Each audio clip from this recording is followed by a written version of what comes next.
We are live. What's happening, beautiful people? Welcome back to another stream right here on Cassius Morris Official. It's a beautiful day to be alive.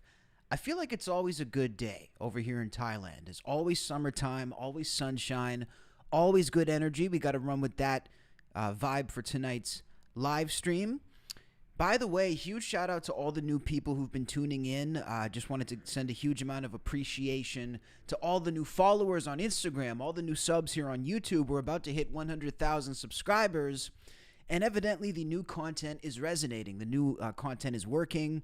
I put up the first clip from me doing the live interviews on cam with random people when they pop up on camera, which we're going to do again tonight. I put up the first clip of a Canadian talking about the state of the country. And we've done like 50,000 views in the first couple of hours. The clip is starting to go viral. It's getting shared all across the internet. So I'm just happy that people are liking what I'm doing. I can bring some value, and the stuff that we're doing right here is working. It's exciting. It's good vibes. And I'm going to try to run with that tonight. Tonight it's about staying positive. Shout out to Youth Among Us in the chat, man, to everybody who's just joined, and make sure to hit that like. Let's get that algorithming and boost the stream for tonight. And hopefully we'll have a better attendance for tonight's stream than we have for the past couple of nights. I think I have to start streaming either later my time. It's 10 p.m. now, so it's a bit later in the morning in the Americas. Later or earlier my time. So I'm going to have to do like a midnight stream or an 8 a.m. stream. So we're going to figure it out. We're going to work out the kinks, and we're going to bring you guys the best product possible. So tonight we have Pierre Poilievre. We're going to take a look at the conservative leader of Canada's, or the conservative, I guess, the main guy running. He's not the leader at the moment. We're going to take a look at his appearance on the Joe Rogan Experience podcast. We're going to break down some of the key clips and see what he had to say to Rogan and the American audience.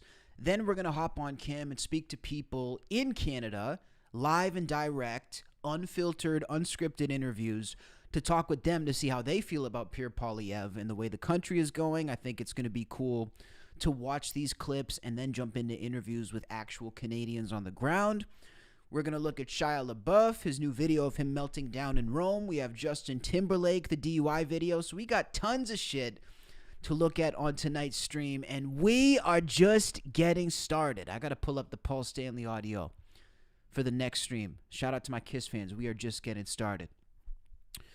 So Pierre Poilievre made his appearance on the Joe Rogan Experience podcast at the end of this week. We're going to take a look at some of the clips here and see how Poilievre did on the podcast. Now, this was of interest to me because, of course, I am a Canadian. And just being Canadian, I can tell you guys that Pierre Poilievre is the center of a lot of controversy in our country. He's a very polarizing figure, probably the most polarizing figure that Canada has seen in quite some time. And he's really the marker of something new for Canada. You know, I would say that Canadians have a typical way that they go about things. I would say whether they're celebrities or politicians or athletes, they like to oftentimes tiptoe and maybe skirt around the issues. There's less of a direct approach in Canada, I would say, for these types of things, and less of an American style when it comes to politics. And the reason I think Pierre Poilievre has been so fascinating is because he really leans into the American style. He's very direct, he's very no-nonsense, and he really is the closest thing to an American-style politician that we've had in our country. So people aren't sure exactly what he was going to do on Rogan. Let's take a look at this first clip. We're just going to look at like 30 seconds when he first got into the studio. He came and presented Rogan with a gift. Let's take a look at this. Do you mind if I present you with something right out of the gate? Sure. All right. This is from a gunsmith and machinist in Calgary, Alberta. His name is Jay, and he's designed. Shout out Calgary. Look at this kettlebell. Guess what the weight is? 70 pounds. 70 pounds. That's the weight you have. And it says It's a kettlebell. Here, Jamie. It says here on the front. Jamie, pull it up. So we've got. Let's see here, some other stuff for a stand. Oh, wow, that's really cool. Look at this stand here. So we've got seeing is believing, which I think was the slogan of the first UFC that you were the commentator for. I think it was number 13? 12. Number 12, Yeah. right? Ah. We've got here your favorite quote from, what's his name? The Japanese martial Miyamoto artist. Musashi. Yes. He says, if know the way broadly, you will see it in everything. Yeah. So that's here. And then Morse code, there's a thank you letter for you. And you've got your flying saucer. Oh, and we've wow. got, Okay, so he knows his stuff. Shout out to Poilievre for this one. Shout out to Mike in the chat. We got big love for Calgary. You know, I feel like if you're going on the Rogan podcast, you have to come bearing gifts. That's one of the things that I've noticed that really sets people apart when they become a guest on Rogan. Because we have to remember, for Rogan, he's been doing this for so many episodes. I think he's on like episode 5,000. Guests come in and out, and people like to come in with their hand out on a show like Rogan. People come in, they're like, this is a big platform for me. This is going to be a game changer for my personal brand. This might sell products for my company, move units. Maybe this could help me position myself politically. Everybody who comes into Rogan is looking to see what they can get out of Rogan.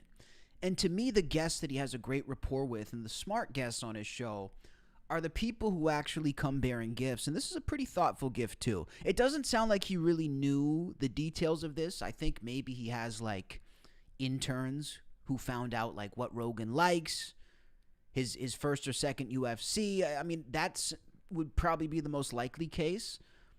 But still a smart play, and that's a pretty cool kettlebell too, actually. liminal message, which is the That's pretty Canadian cool. maple leaf. Oh, So cool. every time you do a kettlebell swing, you do a snatch, you do a clean. You know Rogan doesn't want this, though. Rogan hates Canada. It's a thoughtful gift, but now that I'm thinking about who's getting it, what do you guys think? I don't think Rogan wants that. All right. All right. Present that to you there. No offense. Thank you very much. Very cool. Is that in the way, Jamie? We'll take it off.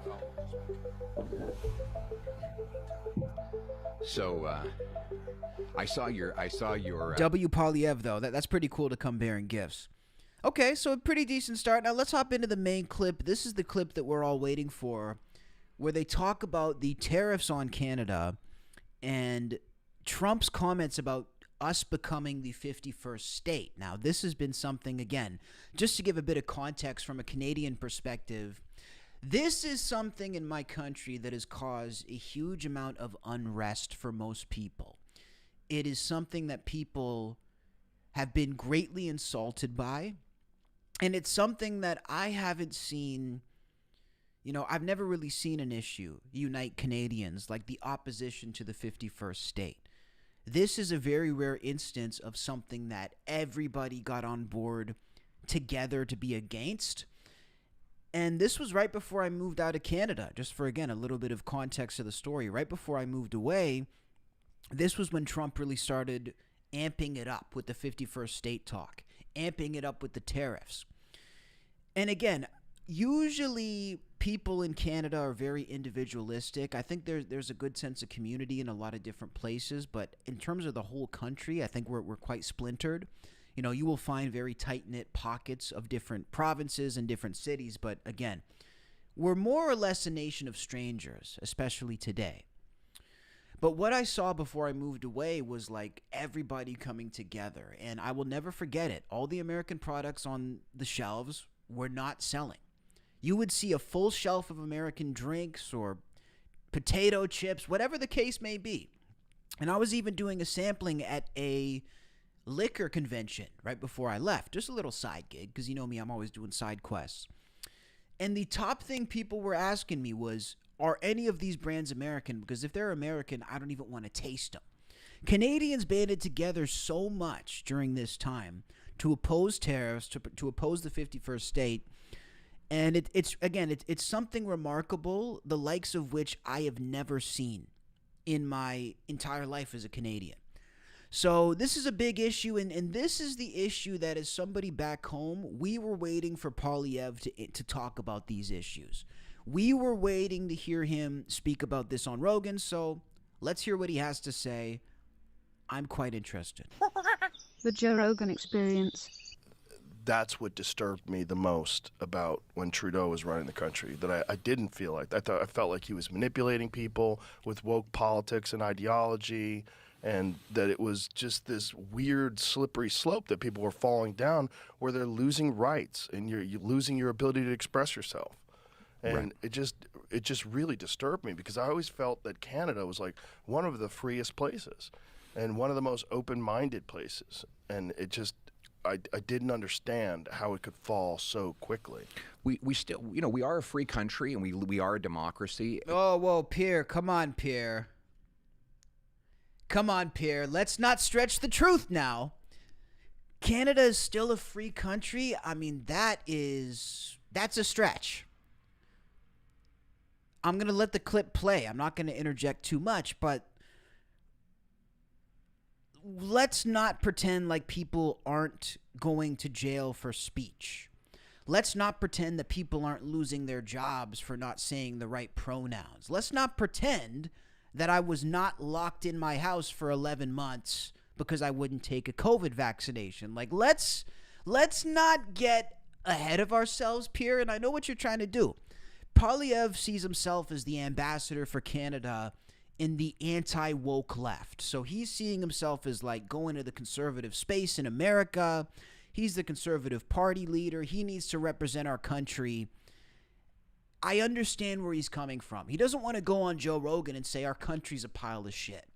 That's the last thing a politician in a country wants to do. I understand that. And I've even learned my lesson, by the way, that I need to talk more positively about my country, because when I go to somewhere and I say, yeah, Canada's a shithole, we have no freedoms, the weather sucks, it's terrible, well, that makes me look bad. You know, it's not a good representation of me if I'm trashing my own country. That being said, though, and you guys tell me what you think in the chat, Canada is still a free democracy? Now, that's a bit of a stretch. Did places, and it just I didn't understand how it could fall so quickly. We still, we are a free country and we are a democracy. We have preserved that. My leader, I had this funny moment when Joe Biden came to Parliament Hill, and I said, Mr. President, I'm Pierre Poilievre. I'm the leader of His Majesty's loyal opposition. And he said, loyal opposition? How can you be loyal and opposition at the same time? It's like, what the hell are you talking about? And because you guys have a system based on a republic, whereas ours is the British system. And in our system, the opposition is an act of loyalty. That's what our system, it means that if you are opposing the government, you're doing it out of loyalty to the good of the people. In our House of Commons, you have a half circle in your Congress. We have two sides in our Parliament. It's 2.5 sword lengths apart, because they used to literally kill each other in the old English days. But the idea is the opposition is to prosecute the hell out of the government, make the mighty low. The most powerful people in the country are supposed to tremble every time they walk in that place, because every mistake they made, every abuse of power, every corruption they might have done can be exposed and in front of all eyes. So our system is really designed to constrain the power of government through what we call Parliament. Like, I don't work for government, I work for Parliament, and Parliament works for the people. We call it the House of Commons because it's the House of the common people. It's green in there because they used to meet in the fields of England. And so I really view the role of our Parliament to limit the power of government, to maximize the power of the people, make people bigger, stronger, and more fulfilled by having the government narrowly focus on the things it's supposed to do. It's a nice and romantic idea, but if only it was true or it worked. What Pierre Poilievre is doing, he's literally sitting here describing a utopia if it was a government. Like a utopian government where everything is perfect, it works for the people, they're the priority, they want to solve all these issues, it's minimal corruption. That's a phenomenal concept. And by the way, I do believe that maybe there was a point where that was actually what they abided by. I'm sure when this was first launched years and years ago, there were honest people who actually had that mindset and maybe wanted to achieve that common goal. That being said, this is not the way it operates. And if anything, if you listen to people on the ground, no Canadians really feel like anything that they want addressed is even being addressed. We're having very, very small progress now in Ontario, for example, where we're ratcheting up the rights to actually defend ourselves. We have people and politicians trying to make the case that Canadians should be able to defend themselves in a home invasion scenario, which, by the way, we can't even do legally at this point in time. We can't even legally use pepper spray or, self-defense mechanisms in a country where crime is rising. We have slow developments in areas like that, but this is so distant from what Canadians are actually worried about, because Canadians are worried about not being able to find a job. Canadians are worried about the cost of living. They can't pay their rent. They can't pay their phone bill, which is the highest, by the way, in the modern world. They can't pay anything. They can't afford anything. Most of these issues, though, are being made worse by the government and what they're doing. You know, the policies on immigration, the policies on different things economically, the weak economic policies that already existed as well that made us too reliant on the states, that put us in a situation to rely on them and be so affected by tariffs in the first place. Most of the reasons that Canadians are suffering in Canada is 100% due to government. It is not something that like government is trying to help them out and it's a pre-existing issue that's separate. So again, it's a nice idea, Pierre. These are all great ideas, but you're kind of sounding like a typical politician with the bullshit rhetoric. Because Canadians don't feel like their issues are being addressed. Canadians, in a lot of cases, are drowning right now. Canadians can't afford to pay their rent. And that's a concern to me. Roads, military, basic social safety net, borders, police, etc., but then leave people alone to live their lives. If I were to start a political party from scratch, it would be the mind your own damn business party. You know, just get the government to do its job well, do 4 or 5 things really well, and then let people live their lives. Well, that sounds very reasonable. Yeah. Yeah, I mean, anybody that doesn't go along with that, anybody that's opposed to that, that doesn't even make sense. No, look, like I said, the way I grew up and everything I've seen ever since, when I talk to farmers or factory workers, electricians, I find they know just as much or more than the so-called experts I encounter on Parliament Hill. Like back during COVID when all these governments were printing money and all the politicians and bankers said, oh, this is great. Well, look at all this money we get to spend. I'd walk around communities and I'd have like mechanics say, you know, we're going to have inflation. And I would say, yeah, it makes sense to me. And I'd go back to Parliament Hill and the experts would all say, no, there's not going to be any inflation. And sure enough, all that money filtered into the economy, bid up all the goods we buy, and everybody got smoked with higher prices. But the point is that it was the common people who don't study this stuff for a living, who don't read endless reports and studies, who could just figure out that if there's money pouring into the economy that's not matched by goods and services, it's going to bid up the cost of everything. So that's my experience and my ideology is the common guy knows how to make his own decisions. We need to empower him to do that. Yeah, just stay out of people's lives. Exactly. So there's a narrative in America, and the narrative is that you were about to win and your party was about to win, but then Trump came along and said he was going to turn Canada into the 51st state, and everybody went crazy. Is that accurate? I wouldn't say they went crazy. I mean, they got very upset. They should be upset, though. I mean, what's a crazy thing to say? It is a crazy thing to say. Canada's not for sale. We're never going to be the 51st state.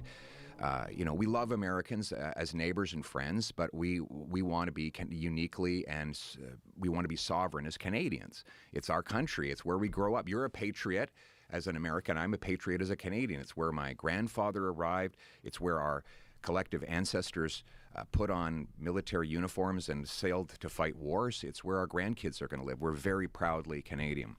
So we're never going to be the 51st state. And I just wish you'd knock that shit off so that we can get back to talking about the things that we can do as two separate countries that are actually friends.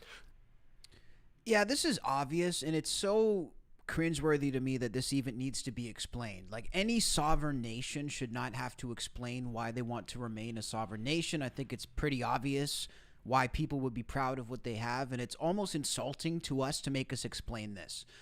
You know, that's kind of the way I feel about the 51st state thing. And I've said this on past streams, but the real issue with the 51st state is the practicality behind it not even being something that's actually possible. So when you look at Canada, for example, Canada 101, for people who don't know, we have provinces which are the equivalent to states.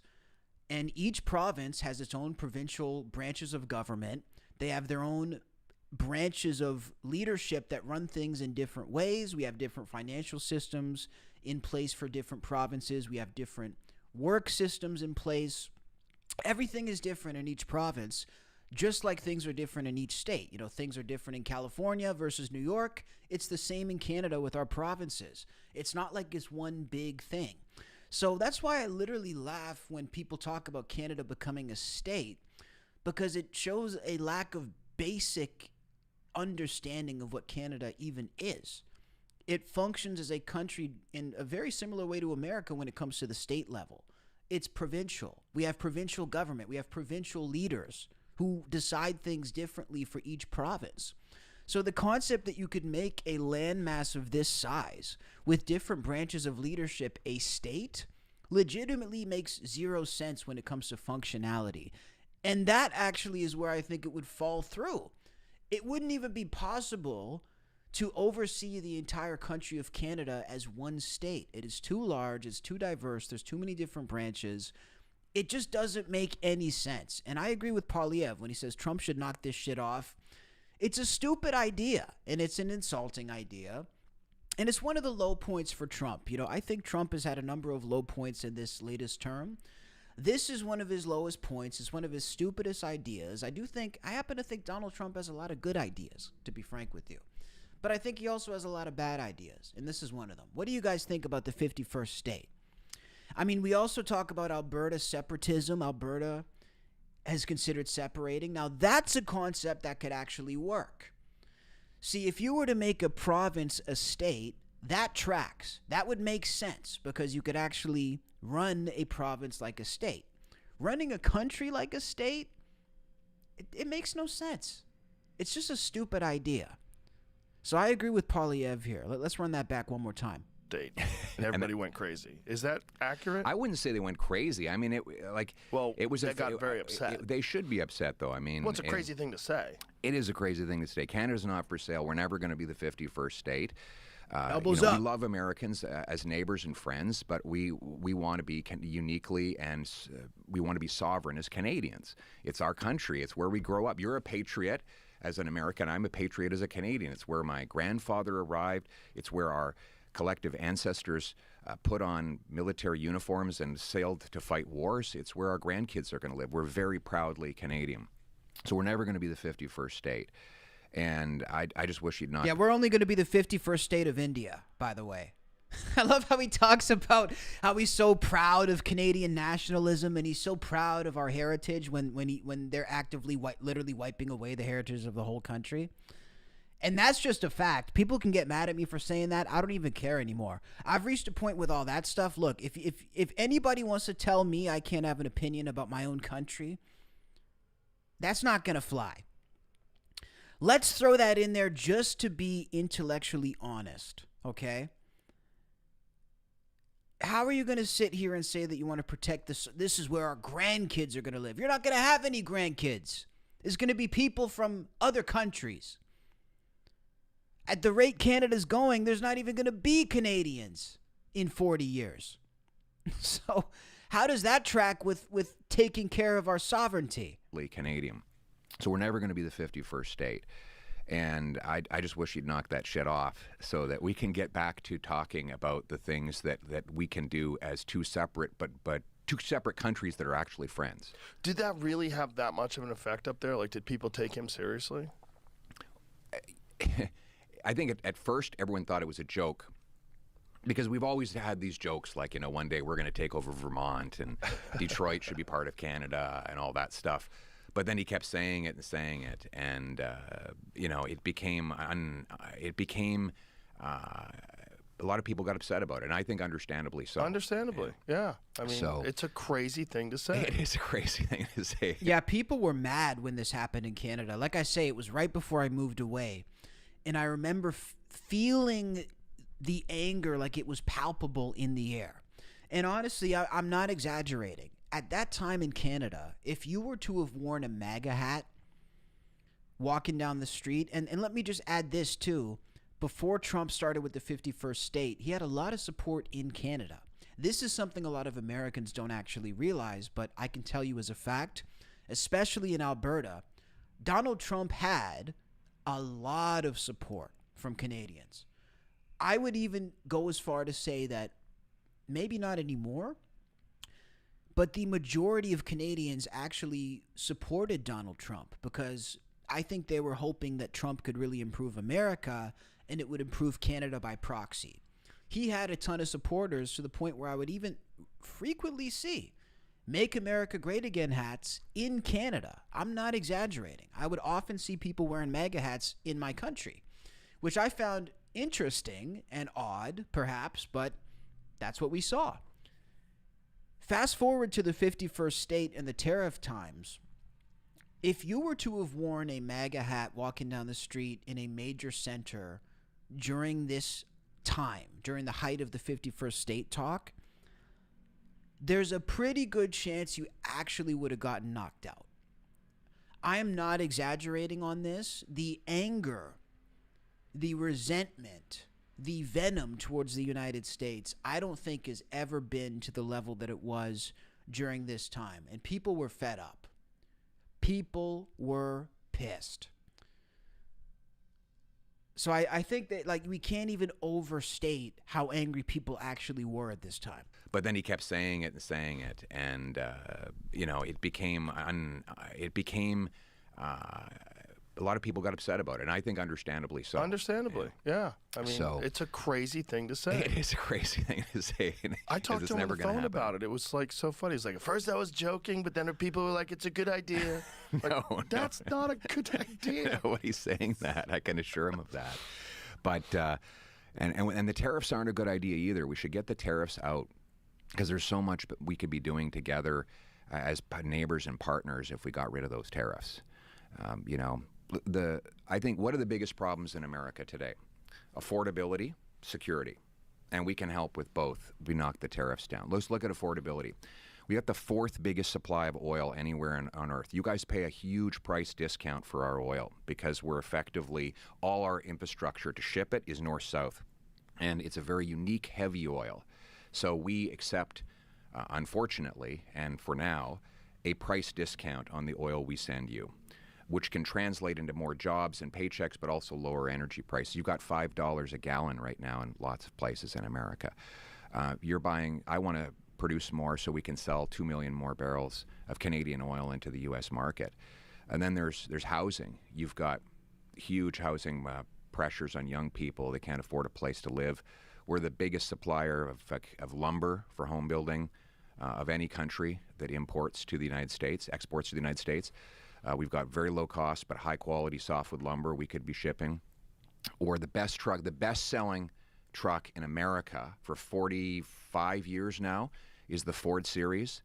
It's aluminum. It's a military-grade aluminum body. You guys can't make enough aluminum here. You don't have enough bauxite or electricity to convert it into alumina and aluminum. You get your aluminum from us. A tariff does not bring the production to America. It raises the price of the aluminum and therefore the F-Series truck. Get rid of that tariff. You lower taxes. You lower the cost of an F-Series truck for the miner in Appalachia or the electrician in Ohio.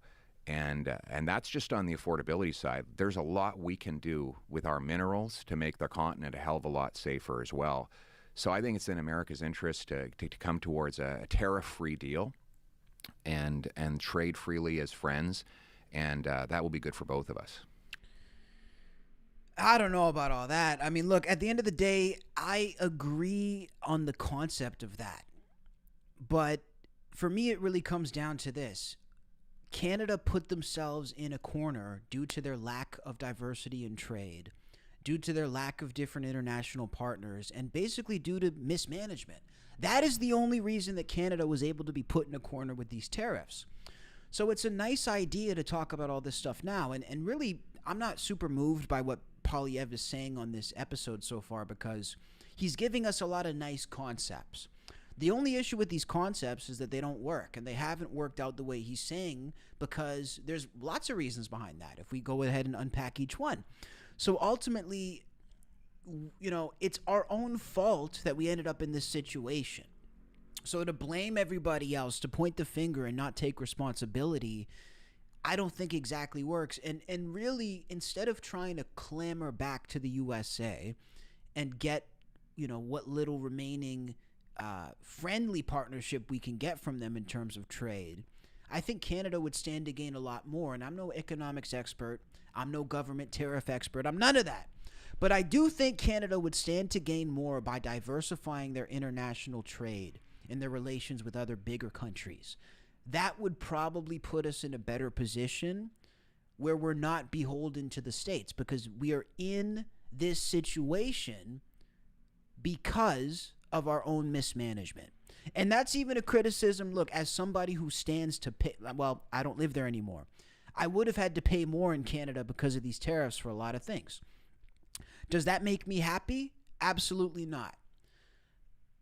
But when everybody would just blame Trump, I would have to say, we need to have a little bit of responsibility taken here too, because we put ourselves in this situation. Have you had conversations with Trump about this? No, I believe in the rule of one prime minister at a time. So I fought like hell to win. I didn't win. We came very close. So I've said, listen, I'll leave it to the prime minister to do the negotiating. And I've said I'll support him any way I can. Even in my visit down here, I'm sending him text messages to tell him what's going on, to try and support his work, because what we both want what's best for Canada. Where are your elections now? When do you have the next elections? That's this is a strangely hard question to answer, because I know you have a weird system. Yeah, it's weird in comparison to ours. Rather, yours are fixed, as you know. Ours, we have technically fixed election dates, but the government can fall at any time. It's very simple. A rule is that if the opposition parties bind up and they can vote down the government, that is to say the majority of MPs in the House say we've lost confidence in the government, the election is now. Or if the Prime Minister decides he wants an election, he can call it, and the election is now. But it has to be sometime in the next roughly 3 years. Oh, so you have a deadline where it has to take place? Yeah, that's right. So, but it could happen tomorrow. It wouldn't necessarily be tomorrow, but in the next few weeks, if there were a non-confidence vote. Yeah, I know we're diversifying, but my point is we shouldn't be playing catch up. That's my point. I know that there's a lot of good steps being taken now to make international relations more solid for Canada, but my thing is, if we had good leadership, they wouldn't have to double back and do it now. It should have always been strong. We should have always had strong options and reliable options all around the world, to the point where if the USA completely cut us off, we would be fine. 3 years. Oh, so you have a deadline where it has to take place? Yeah, that's right. So, but it could happen tomorrow. It wouldn't necessarily be tomorrow, but in the next few weeks, if there were a non-confidence vote and the government lost it, then they go to an election. So it's kind of like the British system. Interesting. Yeah. Well, it is the British system, really. We adopted the British system. If you guys are liking the stream, hit that subscribe button. It's completely free. Almost identically. So when you're campaigning, you're essentially, this is like a long game. Yeah. You're just laying out your strategy, laying out what you would do to make Canada a better place. Yeah. Well, we have two roles. So I said I'm the leader of the opposition, but I'm also Prime Minister in waiting. So the notion is that the Canadian people should not only have a government, but they should have an alternative. And that alternative has two functions. Official opposition, it's actually called that. I think it's a proper noun, a capital O, official, capital O, opposition, and also government in waiting. So you have to be prosecuting the government, but you have to present to yourself. Doom Lady says, I wish I was Canadian. I hate that I was born in the U.S. Doom Lady, that's funny because I feel the exact opposite. I wish that I was born in America. And let me just tell you, if anybody's American, be grateful at least to a degree. Like for me, I get screwed all across the board for being Canadian, especially in my field. So for example, like I can't even apply for a lot of good remote jobs in media and podcasting and television because they're fully remote jobs, but they're based in America. So if I was an American citizen, I would be making hundreds of thousands of dollars at this point. I would be making fucking money hand over fist. But being a Canadian has completely fucked my career. So if you're American and you have that citizenship, be grateful because you can make a lot of money. Listen, you have that citizenship, a lot of money can be made. So at least appreciate that. Yourself to people. And Canada's no better. Canada's crazy as fuck. You don't want to live in Canada right now. I love my Canadian friends. I think there's great people who live there, but our country having a lot of problems. People should not only have a government, but they should have an alternative. And that alternative has two functions. Official opposition, it's actually called that. I think it's a proper noun, a capital O, official, capital O, opposition, and also government in waiting. So you have to be prosecuting the government, But you have to present to yourself to people in a way where they say, yeah, that guy or that team could actually be the government. So those are the dual roles that I have to carry out. Interesting. And how long have you been attempting to become prime minister for? How long has this been going on for? Almost exactly 4 years, because I launched my campaign in February of 2022. Was this something that you had always had in the back of your mind, or? I'd say in the back of my mind, but it wasn't something I was set on. Like I thought maybe, when I'm in my 50s or 60s, I would try it, but I was in no rush to do that. How old are you now? I'm now 46. And so what motivated you to do Hey, man, it? shout out Coach D in the chat. Everybody go subscribe to him, man. Great new content all across Instagram, social media. We love his stuff, man. Shout out the coach. After COVID, as COVID was unfolding, it wasn't just the COVID policies themselves, it was the economic policies, because I've been very focused on economics in my parliamentary career. And I was seeing the size and cost of government, not just in Canada, but all around the world, growing so much. And that inflation was just destroying the working class people, and that it was going to get a lot worse. And so I ran on the platform of making Canada the freest country on earth. That we had a tradition of freedom in Canada. You guys think that could ever happen? Freest country on earth. I feel like we're far from that now. One of our earliest prime ministers, Wilfrid Laurier, was asked, what's Canada's nationality? And he couldn't actually list an ethnicity or a religion because we were already mixed up even 100 years ago. We had Scots and Irish and First Peoples. So he said, look, French, most of all French and English, and First Nations. So he said, Canada's free and freedom is its nationality. And I wanted to reinstate that idea. I wanted it to be the freest country anywhere on earth. And so I ran on that platform and won the leadership, and then ran in the last election and stayed on after that election. So that's kind of the last 4 years of my journey. And so the way your elections work now, so you're essentially just stating your case and going around and talking about what policies you would implement and how you would do things differently, and just waiting to see how it all plays out. We have our prime minister is different than the president. He's actually part of the legislative branch, so he comes in to the House of Commons, and we debate multiple times a week, he and I. It's fascinating to me how little Joe Rogan knows about Canada. That's one of the main takeaways I've had from this, by the way, guys. If you guys are enjoying the stream, make sure to hit that like and subscribe. Let's run this all the way to the top. But very interesting, to see, like, Rogan doesn't even know a basic thing about Canada, a country that he's been very vocal in opposing in the last couple of years. And this, to me, is sort of a fascinating psychological nugget when it comes to Joe. He has a lot of opinions on things that he doesn't really seem to know a whole lot about. That being said, I do think it's good that Poilievre is doing this podcast. I think it's good to see one of our leaders going on an American platform like this, a platform that reaches tons of people, and explaining really what it's like in our country, what it's like on our side. Things are very complicated right now. Overall, my thoughts on this are, like, I think it's good that it happened. I think it's better that this happened than if it didn't. But still, I'm not satisfied with the way that Poilievre is really speaking on this episode, because he seems to be sugarcoating a lot of things. He seems to be more so sharing the pillars of what he thinks government should be rather than what government actually is. He's speaking about this free country. He's speaking about this country that takes care of their citizens, that looks out for the people first, when ultimately Canada is a nation of people who don't feel like they're being served. We are hearing about all the great things government is doing. Meanwhile, the cost of living is going up. People are having their rents raised to the point where they can't even pay their rent anymore. People can't afford groceries.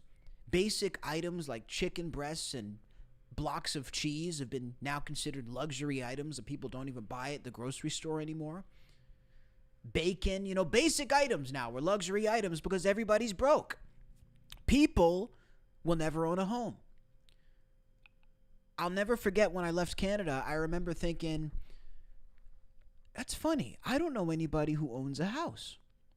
All of my friends and everybody that I know in the country, they don't own anything. We will be renting for the rest of their lives. They'll be renting, unfortunately. And, we're watching the cost of living rise. We're watching opportunity dwindle. Almost all of the jobs are now being taken, and there's systems that are funneling in people from other countries to take those jobs from Canadian people who were born and raised in that country. Canadians are not the priority in Canada. The people who are prioritized are people in government, people in big business, BlackRock, Vanguard, buying up homes in Vancouver. There's meth heads on the street. People don't feel safe riding the trains. There's skyscraper apartment buildings that are empty because they've been bought out by big firms. Chinese companies buying all of our apartments, driving up the price of housing. There's a lot of problems in the country. So I think it's a beautiful concept that we should have all these things in place, and we should have, be putting Canadians first, but we don't put Canadians first. Canadians are last on the totem pole of importance. The totem pole of importance, that's a Canadian sounding slang. If we're looking at like what's ranked as important and what's not, Canadians are at the bottom. There's nobody who was given less priority in terms of being taken care of than people who are actually Canadians. So this is a big discrepancy. It's a big difference from what Poilievre is saying on this podcast. So look, I think it's good to have representation. I think Poilievre has some decent ideas. But I honestly, I'm skeptical of him because it seems like they're ideas. It doesn't seem like there's much reality behind them. I think he gets credit for being a conservative in Canada. We're starving for conservative ideology. People are sick of the woke left, but that to me, it doesn't mean that he's necessarily the right guy or that he's trustworthy. I feel like he probably serves the same masters as everybody else, and that's ultimately the game of politics. That's the game that's played. What are you guys saying in the chat? He's our weakest leader. Well, that's a bit of a stretch, dude. Weaker than Trudeau? Weaker than Carney? I don't know if he's our weakest leader. I'm glad you left. Me too, buddy. Enjoy the snow and those grocery prices. I'll be here living in luxury on a beach somewhere. I'm glad it worked out for the both of us. Salty says, number one necessity in politics, the ability to sugarcoat and differ the questions. Well, that's true. Look, maybe he's just a good politician. Look, if people were really to come up and say the truth, they wouldn't probably be seen as good politicians. They'd probably be seen as, well, I don't know how they'd be seen. It's hard to be a good politician if you tell a lot of truth. That's why I don't like any politicians. 11 years of liberal policies, totally, it destroyed the country. It's a nightmare. I mean, it's the country has been driven into the ground, and I have memories of when it was good. I remember when I was young, like 6, 7, 8 years old, everybody owned houses. If they didn't own a house, they were at least renting a house. We went out for dinners frequently. I mean, I going out to dinner in Canada now is like a luxury. I remember going out to dinner at least once a week. We go to the food court all the time. We had money to do things. We had money to go to the mall. We had money to go to a hockey game every once in a while. You could take the family to a game. Can you imagine taking your family to an NHL game in 2026? You have to take out your fucking mortgage.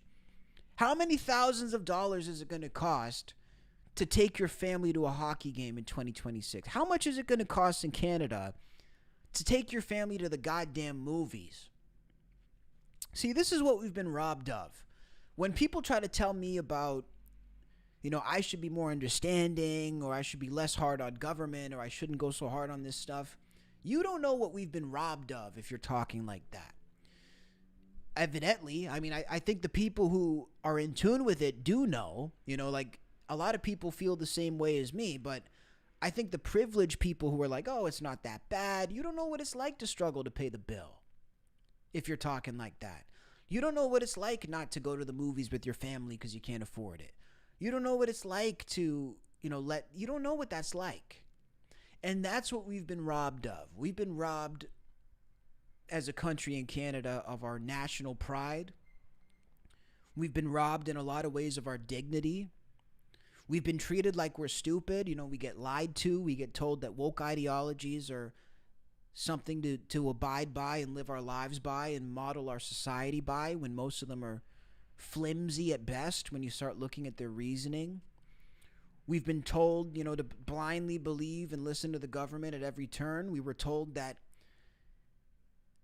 it's scientifically based evidence that, you know, we should walk into a restaurant wearing a mask and then sit in that same restaurant and take the mask off. You know, we've been treated like idiots. We've been treated like we're stupid. We've been stripped of our dignity in so many ways as Canadians. And that's the part that makes me mad, and that's why I refuse to stop speaking about this stuff, because I remember the times that Canada was about maple syrup and ice skating and Terry Fox and the Tragically Hip, and everybody was drinking Molson Canadian, and everybody had good jobs, and we were fucking rock stars. That's the Canada that I remember. I remember Terry Fox.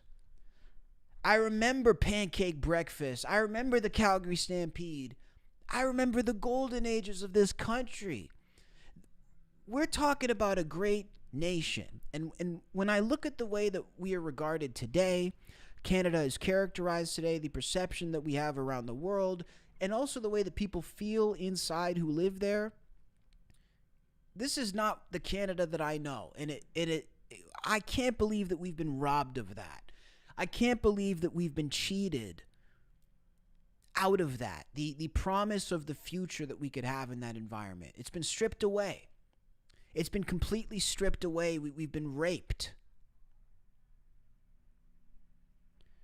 It's just a tragic thing. So I'm going to keep talking about it. I'm going to keep talking about all the good old times. And I don't care if I sound like an old head. I don't care if I sound like Don Cherry. I don't care what I sound like. I sound like somebody who's speaking facts. That's what I sound like now. So whatever other label you want to attach to it, I'll be that for you. That's right, Johnny. Double tap that screen, hit that like, hit that subscribe. If you guys want to join the conversation, hit the pinned link in the chat to send a TTS message. It'll pop up on screen with your username and be read out by everybody. So yeah, ultimately, I'm going to keep reading you guys' chats. If I was head of a political party, what would my policies be? Well, you're just going to have to wait until I run. You think I'm going to give you that now?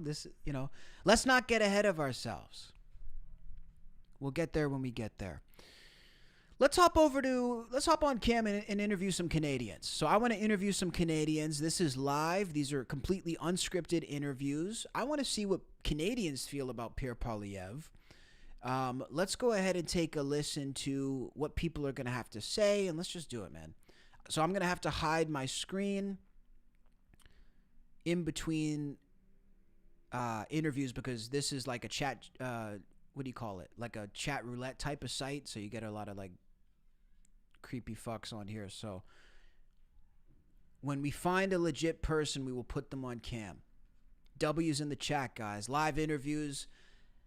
We really know how to entertain here.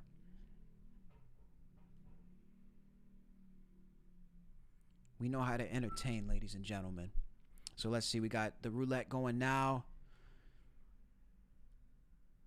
See, I want to get some good interviews. We went viral with the one from the other day, bro. It was crazy. 50K in like a couple hours.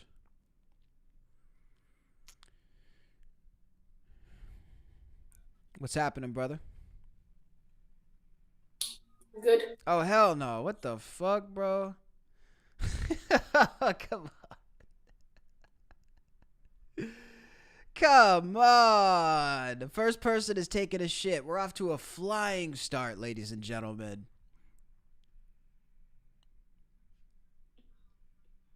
How you feeling, bro? And they're like, me or him? I see one person. Huh? I see one person. Dude in the hoodie. There's Dude, two of me? us here, you fucking meatball. You said what now? I said there's two of us here, you fucking meatball. A meatball. That's a very like American there's four insult of us, right you there. fucking meat. I like that. Wow, really nice people. I thought Canadians were nice. What the fuck? I thought Canadians were nice. Why are they? Why? What happened to the nice ones? What's happening, bro? What's good? Not too much, man. You in Canada? No, Jesus. Tough crowd tonight. What's happening, bro? Nothing. Yo, I have one question for you. Yes. How do you feel about Pierre Poilievre? Oh, what the fuck is this? Stop being pussies. Wow, people are so scared. People are actually being pussies right now. That's crazy. We're just going to keep going, guys.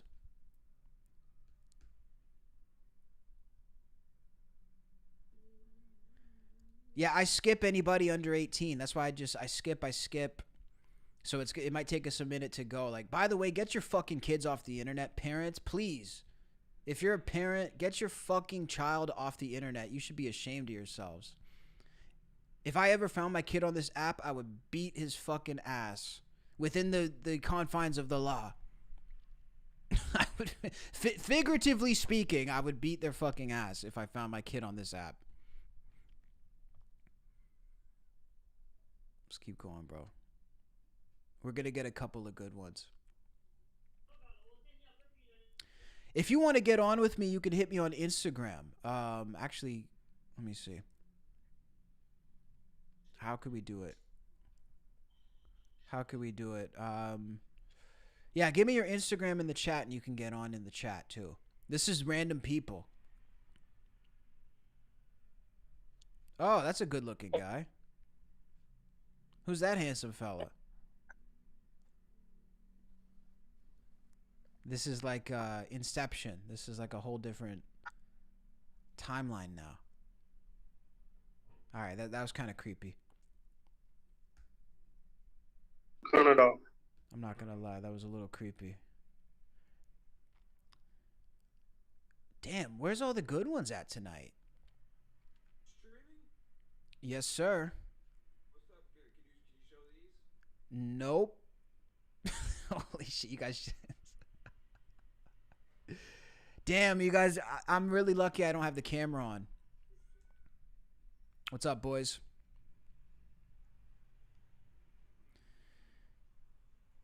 Bro, they're doing me dirty tonight, guys. We're going to get at least one good interview. Chat, we need a good interview. I'm going to change my VPN to America. Let's do that. Let's see if America works. This is on monkey.com, guys. So this is random people. I can't pick who's in it. This is literally random strangers from across the world. That's why we're trying to, like, I think it's a cool idea to get the randoms on here, but sometimes it doesn't instantly happen that we get good ones. Okay, so we're in the American VPN now. Let's see if we have better ones now. I feel like we should get some good ones. Usually on the American one, though, it's just like hood-ass dudes who are like, fuck you. Fuck you, bro. What's up, brother? Good, man. How you feeling? I'm doing good. Are you familiar with Joe Rogan at all? Really? Did you bring food too? What the fuck, dude? What are we doing tonight? What are we doing? These people are, maybe this is why we don't have a revolution. People are like just scared. People are too scared to even have a conversation, let alone do anything to change anything. I can't even ask, like, how are we supposed to start a revolution, chat, if I can't even ask, like, how people feel about something? I can't even be like, yo, what are your thoughts on this? I can't even ask that, apparently. That's fucking brutal, dude.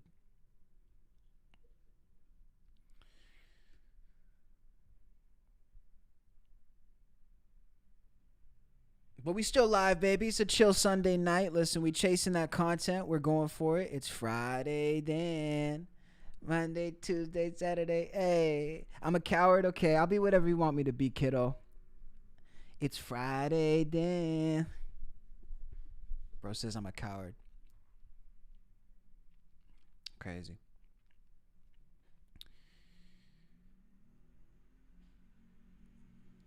I think they're shadow banning your boy here.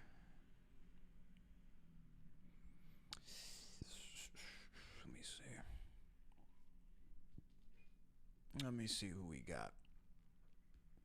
I want to talk to Canadians. Dirty fuck. Look at these people. Some of these people on here are disgusting with the stuff they do. Where am I? I'm in Thailand. It's 11 at night here.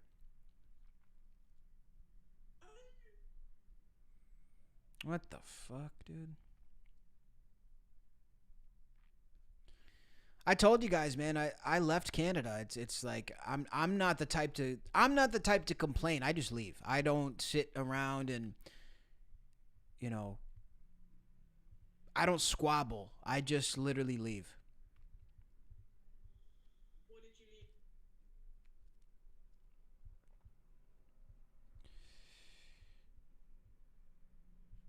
Bruh.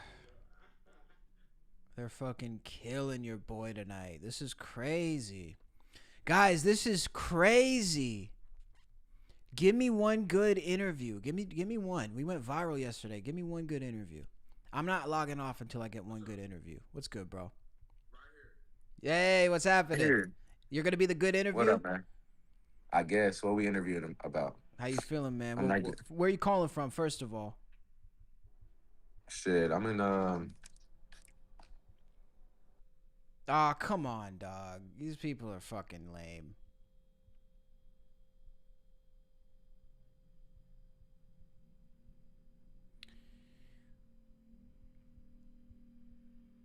That's crazy. These people don't have any balls. Some of these people. What's good, bro? Let me guess. The fuck? We'll try a couple more, guys. Maybe I won't ask people where they come from, but the only thing is, it says it on the screen. So, like, when I'm loading it up, it says, like, so-and-so's calling from New York.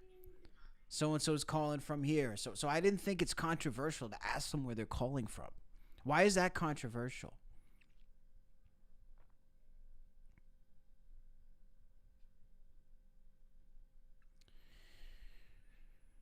There we go. Let's try one more. One more, guys. But hit that like anyway, just for the effort. If we can't get any good ones, we'll just go to some of the next stories. So we got the VPN set to Canada. Yeah. I don't think I can talk to people in chat unless it's Instagram. You guys would have to give me your Instagram.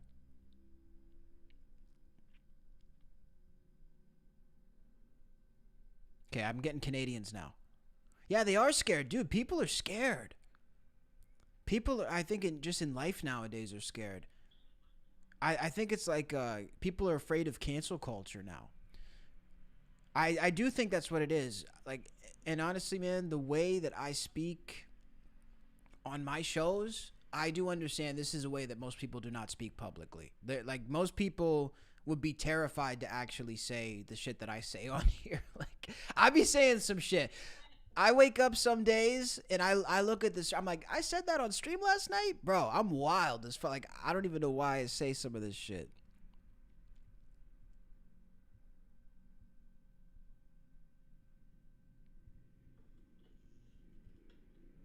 Okay, guys, how about this? You guys want to talk to me in the chat? Let me drop a Zoom link then. You guys come talk to me then.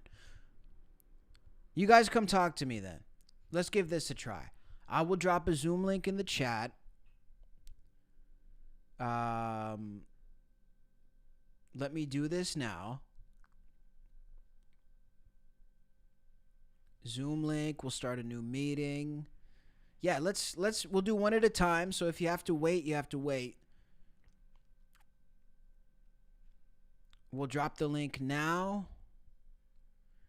Copy invite link. We'll drop it in the chat. Boxes or briefs, bro? That's a good question. I feel like both is the elite combo. I think picking one puts you in a corner, no? Both, dude. Different days. Oh, fucking son of a bitch. Okay, let me drop the link right now real quick, guys. I need a mod. I need somebody. Help your boy out.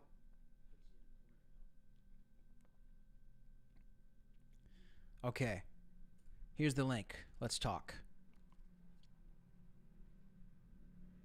Hey, there's 50 people watching. If I can get 10 of you guys to subscribe, I would appreciate it. If 10 of you guys subscribe. I'm trying to hit 100,000 subscribers right now. Let me get 10 subs. I appreciate you guys, bro, for real. Please and thank you. I don't want to sound like, you know. It's Friday then. Sunday, Sunday. Okay, boys, if you wanted to call in, you got to call because we're just gonna hit the next segment soon if nobody calls.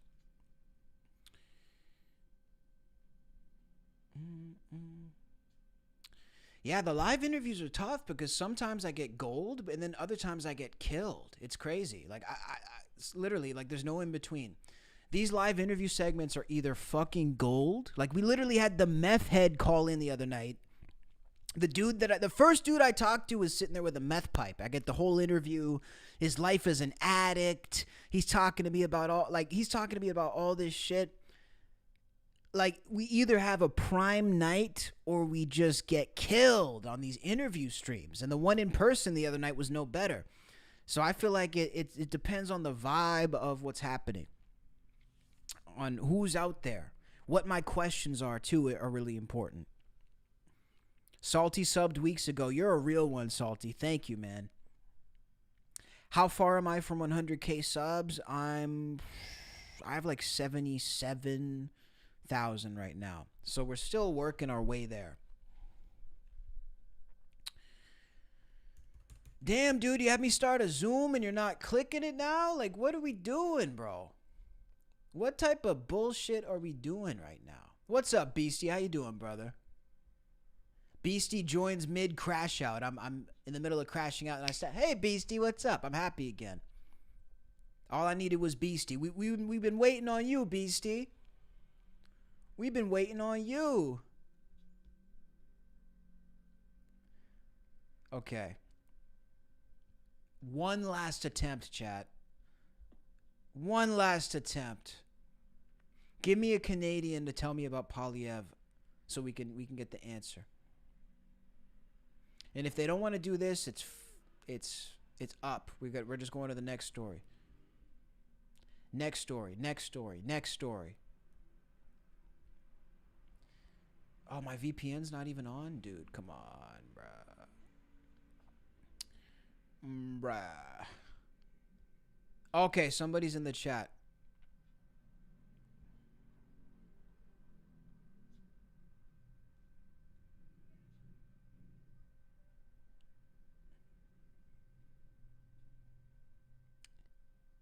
Hello. Hey. Hang on a second. Hang on 1 second. There we go. I should be able to hear you now. How's it going? Good, brother. How are you? Pretty good. Good. And I'll answer your question before you ask it. I am in the United States, in Florida. Florida. How's it going over there in Florida? Freaking beautiful. I would imagine that's a daily occurrence over there. I've always liked the weather over there. Yeah, it's gorgeous. I mean, if it ain't raining, it's beautiful. I like that, man. So let me ask you this real quick. How did you find this live stream tonight? I was literally just, well, it's 12 in the afternoon here in Florida, but I was literally just flipping through, YouTube and got in the shorts section and just started flipping, and here you were. Okay, okay, very cool. So, as a Floridian, what are your thoughts on Canada and like a lot of the topics that we've been discussing? How would you say people in Florida typically feel about Canada? Um, to be honest with you, most people don't really, have an opinion. But overall, uh, we kind of look at it as just like a big cold country way up north that most Floridians would not want to live there, just because we're not really used to the weather and the politics. We're not a big fan of the politics. So How do you feel I don't know if like that answers your the question. yeah, so like how do you think it would be welcomed if Canada became a state? Do you think that's something that Americans even want, or do you think like Trump just wanted that? I think he was just kind of putting that out there to kind of like, do a Trump thing. I saw a poll the other day that said, which would you rather be the 51st state? Greenland, Canada, or Cuba? And it was almost unanimously Cuba. Really? See, that's kind of surprising to me Yeah. actually. Yeah. I'm not really sure why everyone's opinion would be that way, but that's what it was. So But also there's a lot of Cubans in Florida, so maybe it actually makes sense. there is. There's a lot of Cubans. There's a lot of Hispanic people in Florida to begin with. Florida is probably the most diverse state in America that I'm aware of. I mean, we got literally people from all over. There's like little sections of Florida too. You got the Puerto Ricans and Orlando, the Cubans and Miami, and you got Haitians throughout, and it's a very diverse state. So how do you feel like right now, we talked about things politically. How do you feel like Trump is doing currently during his term? I mean, I'm a fan. The way I've been with Trump is he's done stuff in the past that I didn't like, and when he did stuff I didn't like, I said it. But overall, I'm happy with everything he's doing. He's trying to do a million things at once because when here you only get 4 years, and in 4 years it's hard to get a lot of stuff done because it takes so long for things to actually manifest. So he's swinging for the fences, and I mean, I'm happy about it. He's taking a lot of risks, and a lot of people wouldn't take the risk because if you're wrong, it's kind of like it's an all or nothing thing, like with what's going on in Iran right now. I can't think of any other president that would actually do what he did to the level that he did it, and I think it's for there's a lot of good causes behind it, so I'm happy in it. Overall, I'm pretty happy. So as somebody who's generally pretty happy with Trump's performance, how do you feel about the whole situation with the Epstein files and the way that's been handled so far? My personal opinion is that he doesn't really care personally about what's in there. I'm sure his name, is in there, and I'm sure he's been involved. I don't think he's been involved like with anything sexually, but I do think a lot of people that he knows and people that support him and other high political figures are involved in it, and so I think that in his mind, it's not good for his term to have a bunch of bad stuff come out. So, just my personal opinion is he could care less if it actually comes out after after his terms are over. But in the meantime, he doesn't want stuff messing up his, clouding what good things he's trying to do. Interesting. So you feel like he maybe would have been willing to push more on this if he wasn't directly involved in the moment. And we actually have seen that. I mean, before he won, he was pushing hard on the Epstein files that they need to be released. But now he's kind of changed his tune. So you think that's to kind of save face for him?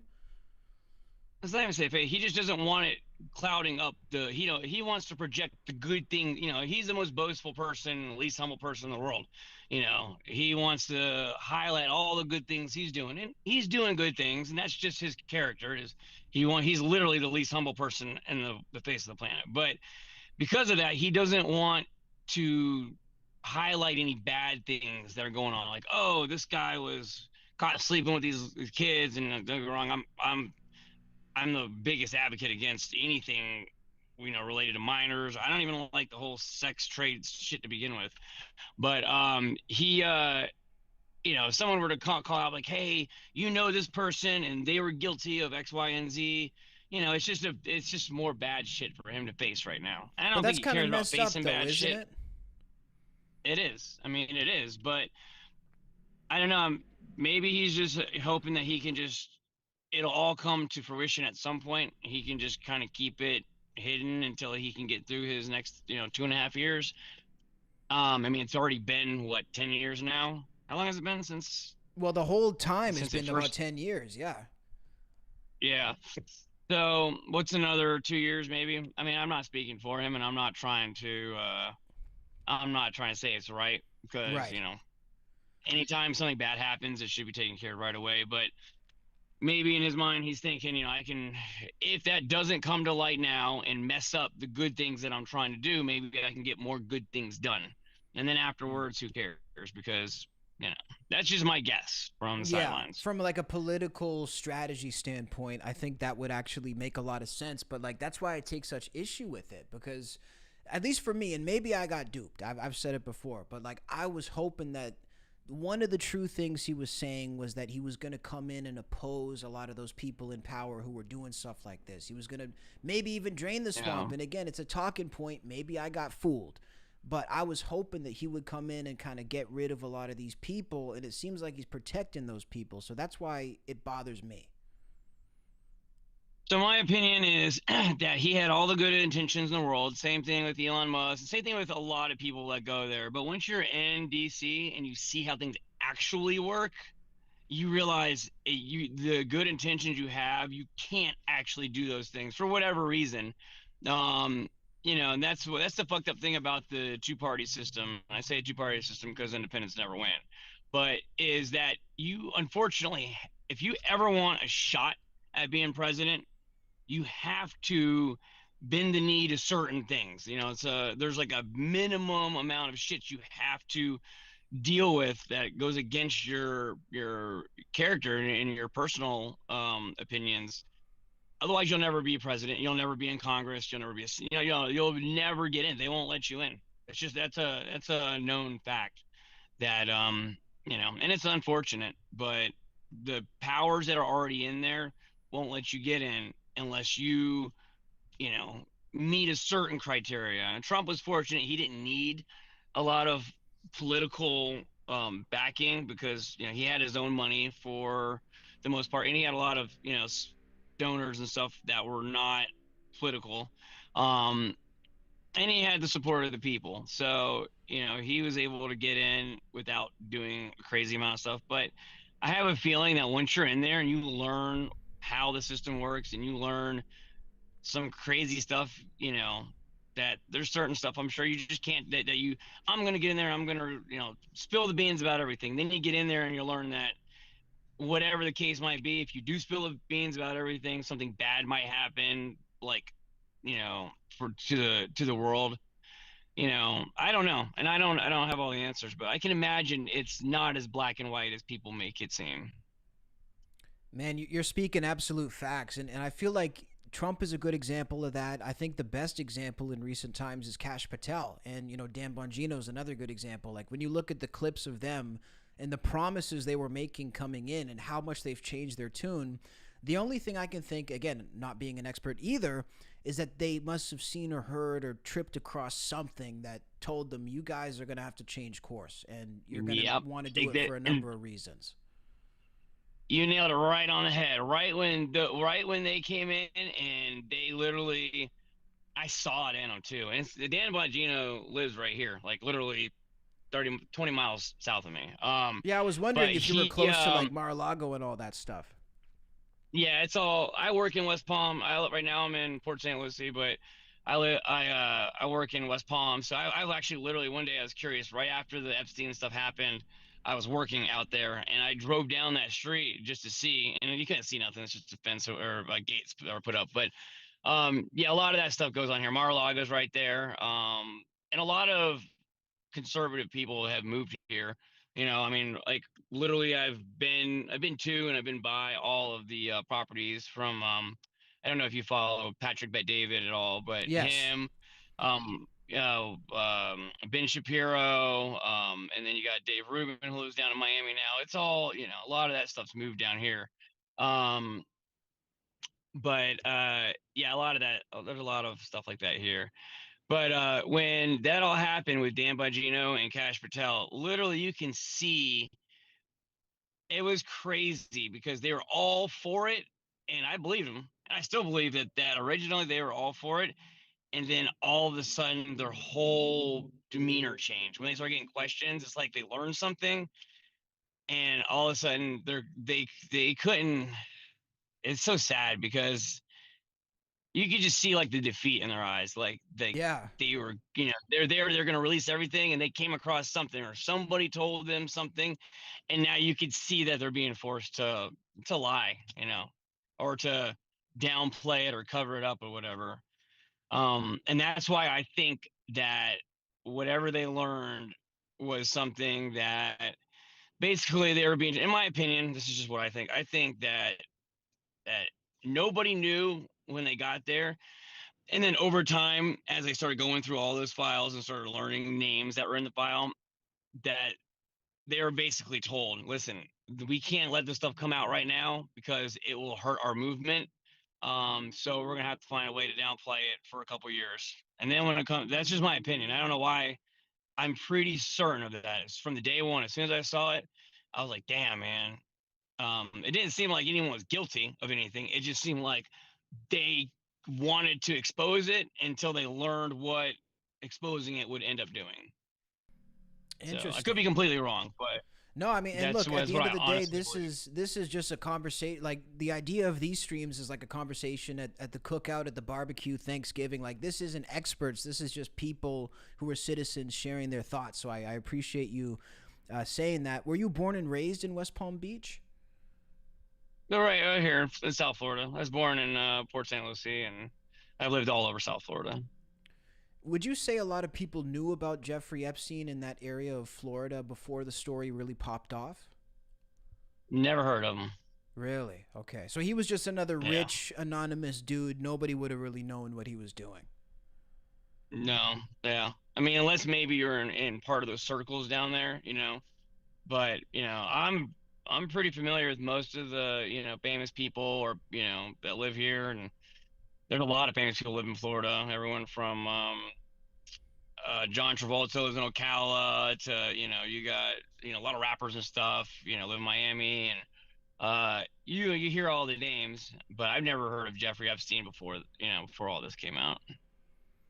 Interesting, man. Well, see, this is good perspective. I appreciate you making some time to call in, and I appreciate the fact too that you're not into divisive politics. It sounds like you have a very level head about what you're looking at. Some things are good, some things are bad, and that's what I try to tell people, to try to use that logic about politics. I think it's so much more helpful. So thanks for taking some time to share that perspective today. Of course. And Awesome, likewise, brother. thanks for having me. Thank you, man. Okay. Hope to see you in the chat again. You take care, brother. All right. Yes, sir. Have a good one. Hey, shout out to Jason, man. That was dope.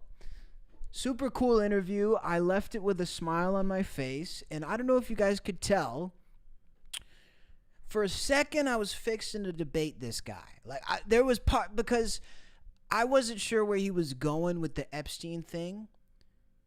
I wasn't sure if he was trying to say there was all innocence, like on the part of the people covering it up. Like, I wasn't sure where he was going to go with it, but I heard him out, and he actually made a legitimate point that, look, a lot of guilty people, but we're not thinking, we're thinking of what's right and what's wrong. We're not thinking of their plays from political strategy perspective. And I think even though it would be nice to think about what's right and what's wrong and have that dictate people's actions, if you do think about it from political perspective, it adds context to things. Now, does that change how I feel about anything? No. I still think they're protecting pedophiles. In my opinion, I still think all that's happening, and I think it's deplorable.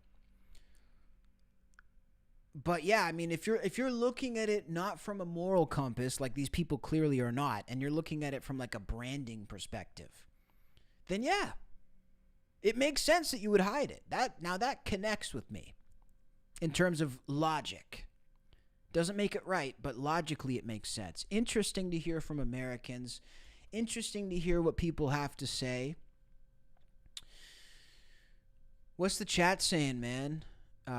Florida rocks. Hell yeah. The powers that be told them enough. They only allowed them to do so much. Well, that's the thing, Exy. And look, we have seen that.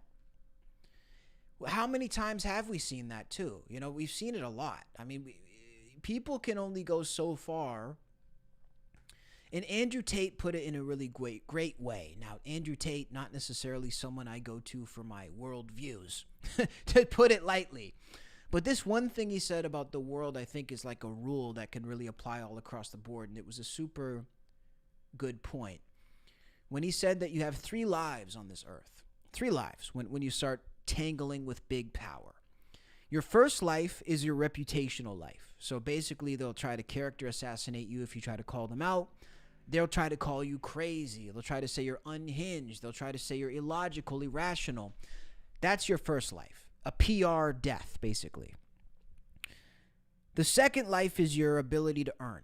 So if it doesn't work for them to character assassinate you and call you crazy and get people to stop listening to you, well, then they'll just cancel you. So they'll try to cancel your business, take away your job, take away any means of income.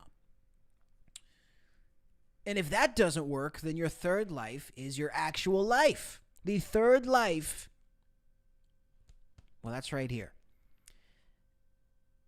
And I mean, I can't really think of one instance when someone is tangled with power where that's not true. Because they've all fallen under one of those categories. They're either labeled as crazy, completely exiled to the point where they're not even in the conversation, or they have an unfortunate fall. Or maybe, you know, they fell off a balcony somewhere. Or maybe they pull a Robert Maxwell and they, you know, go on a boat and never come back. I don't know what happens to these people, but it's true. And I do think that is probably one of the main things that's fucking us in terms of getting to the truth. That's those people who are pulling the strings are the people who are screwing the world. That's what I would say. I'm gonna go through 5. Let's go through 5 more, and if nobody's good, then we'll give up on the monkey interviews. I feel like we're gonna just click through a couple, and if we can't at least find a couple, chat, then I feel like we're just cooked. Hold on, my VPN.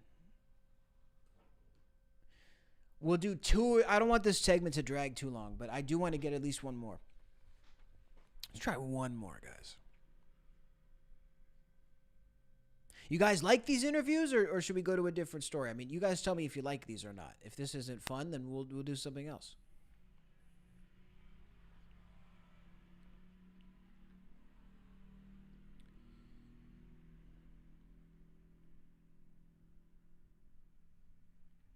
Give up that monkey. I'm having better conversations in the chat.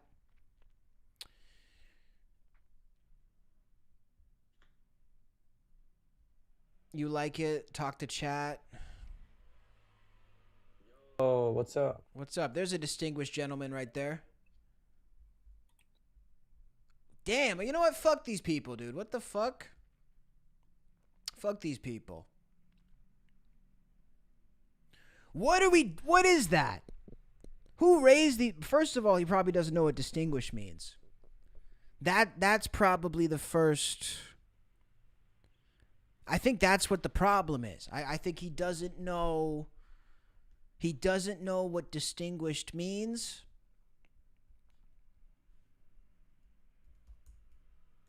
Not part of his... He may have thought it was an insult. I think that if you are low IQ... a word like distinguished may actually come across as a derogatory term. That's probably it. I'm reading the chat, brother. I'm reading the chat. I'm reading every message. What happened? people are just crazy. They don't know how to talk to me. That's what happened.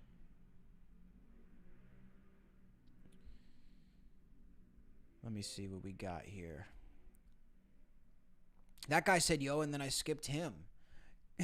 Why did I skip the only person who actually wanted to talk?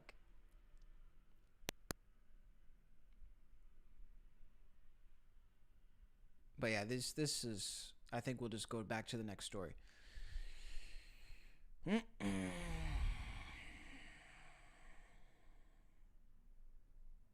Yeah. All right, guys, next story.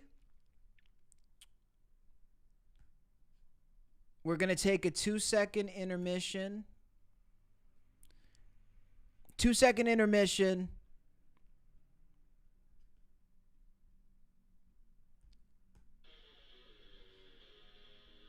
You guys know it's going to be good, too.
What?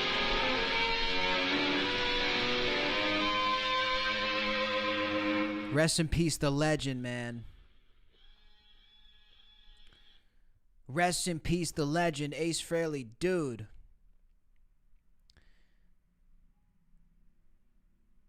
Yeah, we'll get you on Zoom next time, brother. Thanks for being here. I miss this guy, Ace. Don't even get me going on Ace. Don't even get me going, guys. The only celebrity death next to Ozzy that left me like in destitute, left me fucked up in shambles, man. I'll never get over that.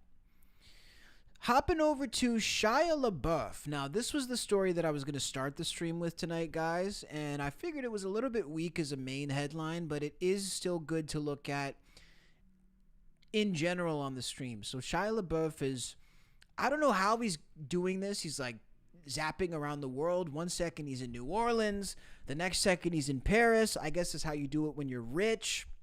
And now he's been spotted in Rome in a super alarming video that's really raising a lot of concerns. Now, in this video, Shia LaBeouf is seen just screaming and going absolutely ballistic on a woman sitting nearby.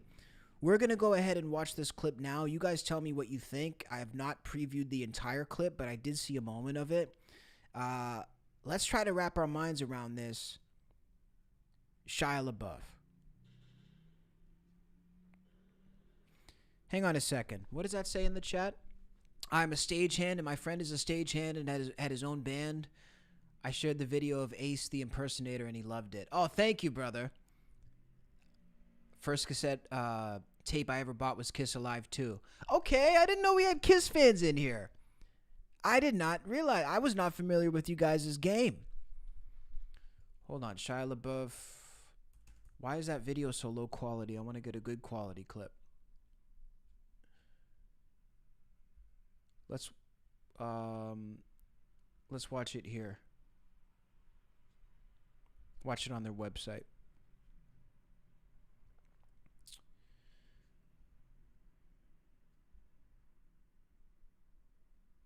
What's going on? Shia LaBeouf.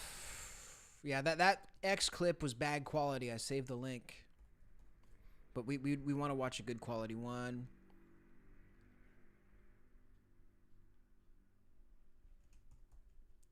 The fuck, bro?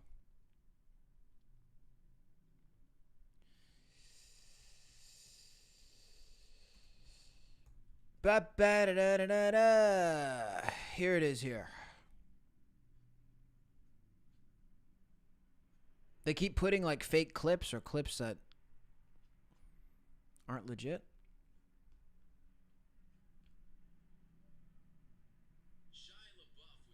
Bro, fuck off. Okay, we're just gonna play the other one, guys. I'm so sorry. I'm so sorry for how long this clip is taking. This is crazy now. These guys are doing me dirty right now. Chat, they're doing me dirty. They don't want to see us win. They don't want to see this stream as #1. They want to hold up. It's a conspiracy, damn you. The whole thing's a conspiracy. They hacked my Wi-Fi.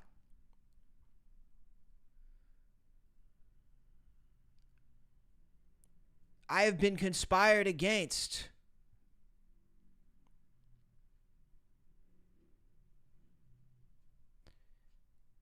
Low-key, I mean, have I been? I mean, Jesus Christ.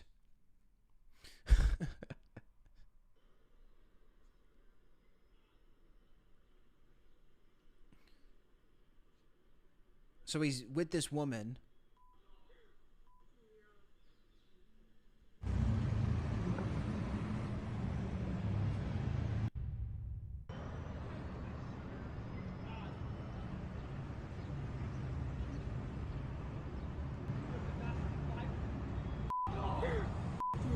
Does he even know this woman, or is this a random woman? I can't even tell if he's with her or not. Yeah, we got the Thailand dial-up.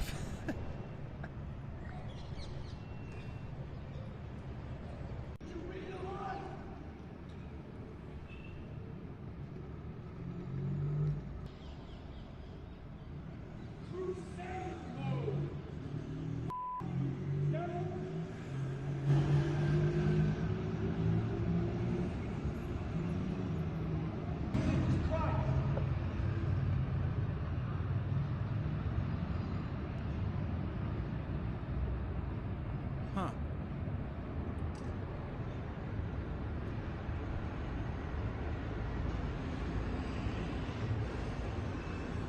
Talk to Kenny! Talk to Father Kenny! He's just wilding out. Crash out in the middle of the street.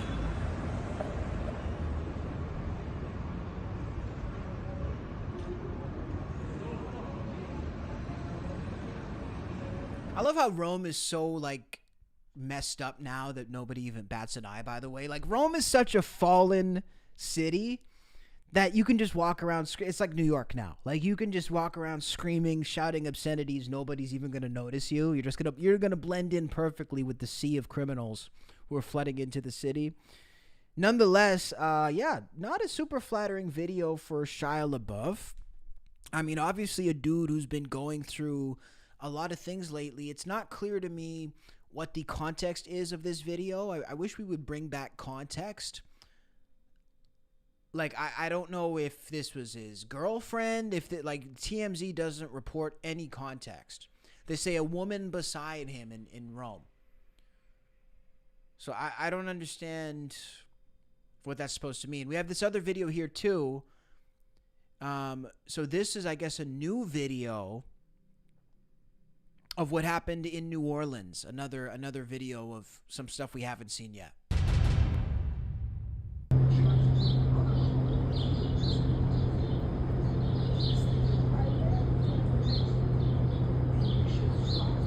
By the way, how much would it suck to be famous in 2026? I feel like being famous would have been super fun back in like the 90s because you could actually do stuff and get away with it. Like, you could have a crazy night where you maybe did a little too much, drank a couple too many. Maybe you pull a Shia LaBeouf, you know, maybe you're outside with no shirt on, no shoes, yelling at the cops. A good old party night, you know, one of those nights to remember. You could have one of those good old-fashioned celebrity rock star nights and still get away with it to a degree. You know, maybe somebody saw it. Maybe you get unlucky. You know, you get Eddie Murphy'd. You pick up a transvestite and somebody tells. But ultimately, you could get away with a lot of stuff. I feel like even as a celebrity back in the day, and it probably would have been super fun to like party, have a bunch of money, go do all this stuff back then. The idea of celebrity in 2026 to me is like a zoo or a prison. It's akin to one of the two. Just imagine every time you're doing something, every time you're letting loose, every time you're having one of those nights, you got somebody spying on you with a little, like literally like a spy. Somebody up in a window, somebody on the street corner, somebody around the back of the car. There's always a camera. There's always somebody. This to me doesn't even seem appealing.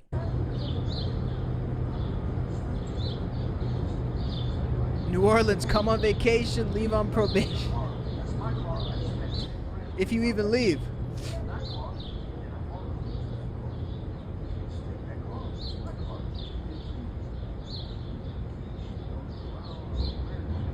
Can't hear a fucking thing.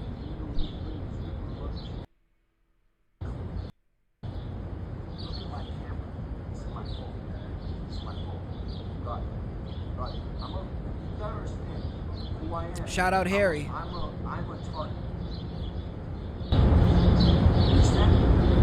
Oh, you know it's a wild night when the birds are chirping. You know it was one of those ones. It was one of those ones that night. My boy is just having an all-out crash out. Lois, you hear it. Lois, you hear it. My dude Shia is having a crash out, but you know the crash out is critical when there's birds chirping. If there's ever a scenario where you're intoxicated and there's birds chirping, I feel like the night should end. Like I don't care what we're doing. Like it doesn't matter what we're doing in that moment. If my cortisol is raised and there's birds chirping, there's a problem. I'm a target. I'm a easy target. I know what the fuck.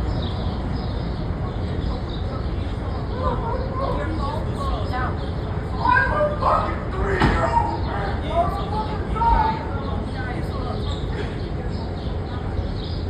I know what this is, Archie. Whatever. Yo. Bro, I've been sitting in care for 4 months to punch one in the head. It don't matter. It don't matter. Here's the number. We've seen him like drunk before, but he always seems normal. I don't trust you at all. What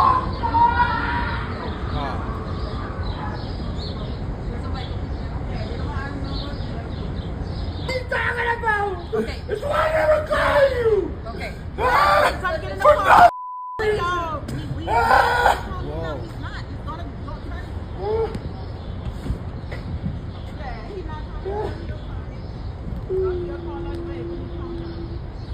Oh, this isn't even funny. Damn, this just crossed from funny to sad really quickly, and that's where I have trouble navigating it. This was funny for 2 seconds. Nah, that's not even funny, bro. Honestly, shame on whoever the fuck filmed this, first of all. Shame on you. Okay, can we bring back the era? Look, just because you can do something, that doesn't mean you should do it. Can we just bring that back, please? Is that something? Can we look at that as a society? Can we at least examine that concept again? I feel like we're in this era of like, well, I can do it. I can do it. I have the free. I know, but I don't know if you should do it.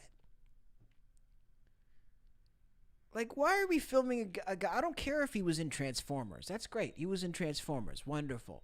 Why are we filming a guy at that level, though? Are we, and we're selling it to TMZ? That's what we're doing now? I mean, like, what are we doing? But I don't know if I can exactly blame the person for filming. I would say that, is pretty much called for. I mean, I do blame the person, but you can't expect them not to. That's called for. The other part of the equation in regards to that, though, is like, Shia, you're rich and famous. Act like it. Listen, I've heard the Shia interview where he was talking about the fact that he doesn't like being famous. He doesn't want to live as a famous person. He doesn't want to live life feeling boxed or caged in, like he can't go outside and be with the people. I get that. I can understand how somebody would want to feel like that, especially after being famous for so long. You want to cling on to whatever normalcy you can, but especially when you're in the state that this dude is in. Like, this is when you need to be in rich people places. If you're going to be drinking and taking drugs and crashing out and having like a mental health episode, you should take advantage of the fact that you're rich and actually do that in like a gated community. Because being around a bunch of regular people when you're rich and famous and in this state is only going to serve to make you look worse, expose you more, and amplify the problem. My thing for Shia is, I know that you just want to be out amongst the people. I know you don't want to be Mr. Famous Actor, but you are a famous actor.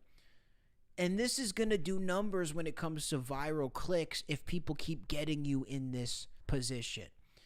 If they keep getting you in this state on camera. My thing would be to Shia, like, you have options. Maybe don't be roaming the streets all over the world. Maybe don't be at the party tonight with the... why are we in the suburbs? Shia, Transformers was a $500 million movie franchise. $1 billion potentially movie franchise. What are we doing in the burbs? What are we doing in the suburbs of New Orleans? That is the question I need answered. And I don't begrudge him. I know he's trying to find the right path. I know he's trying to find some peace. And that's what we're all doing. That's what we're all doing at the end of the day. I'm seeing he was targeted as soon as he was recognized. Exactly. And that's why, as a rich and famous person, like, there are certain scenarios where you got to put yourself in your own area. You should go to rich places.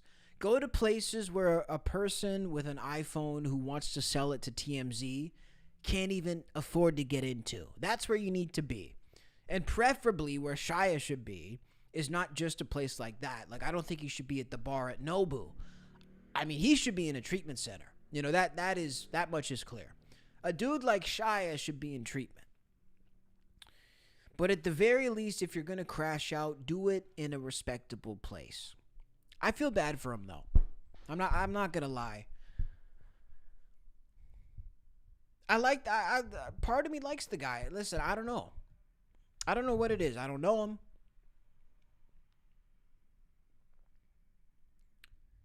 But, I mean, he's a likable guy. Mr. LaBeouf, Liam Combs with Baton Rouge News, man. We just want to know how you enjoy Mardi Gras. God bless you guys. Mardi Gras is amazing. What's the best thing about it? You've been posting up here all night. What are you doing? The people. Met anyone interesting? A lot, yeah. All right, we're good, yeah? Okay, thank you. Have a good one. God bless. Mr. LaBeouf. He's so chill. Random side quests. I would love to catch him in that mood for an interview. I think that would be like I said, bucket list interview, Shia LaBeouf. I feel like that would be dope. Definitely need to add that to the interview repertoire. There's a couple people. There's like my interview Mount Rushmore when it comes to people that I'd really, really like to talk to, and that I really think I could do a phenomenal interview with. And I have no time limit on this. For me, it would be Shia LaBeouf. I think we could have a really cool convo. It would be Kanye West. I think I could do the best Ye interview that ever existed. I will not rest until I do the best Ye interview that ever existed. I would love to interview... Who would I really love to interview? I think Elon would be huge. Elon would definitely be a big one. And I feel like Drake would be my other one that I could really kill that interview. Fellow Canadian, I understand the whole come up. I understand it all. I feel like asking the questions that nobody else could ask, that would be my interview Mount Rushmore. Those dudes, we could have a crazy viral, and then put Trump in there too. Even though he's going to be pissed he's not on Mount Rushmore. I should have been at the greatest mountain for the greatest president of all time. I think my Trump's actually getting worse. Wait. The greatest of all time. It's not that good. It's not the greatest. So yeah, pray for Shia, dude. The leader of the Chili Peppers, the lead singer. That would be yeah, Kiedis would be a great interview, actually. I'd never really thought of that as a bucket list interview, but I would definitely do it. Trump, yeah, Trump would be great, but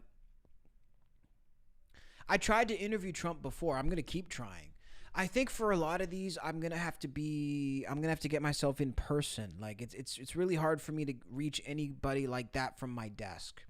If I want to interview Trump, I'm going to have to get active, get a press pass to something, you know, get myself to the front of the line, shout a question. Like that's going to take real on the ground work to interview the president, to interview some of these guys. And soon next year when I go to America again and I do a content run, I think we'll get a lot of those in, like maybe not yay, but like some of these interviews I'm talking about.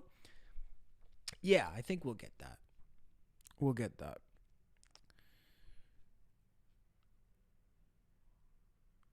So yeah, there we go, guys. Couple stories for tonight.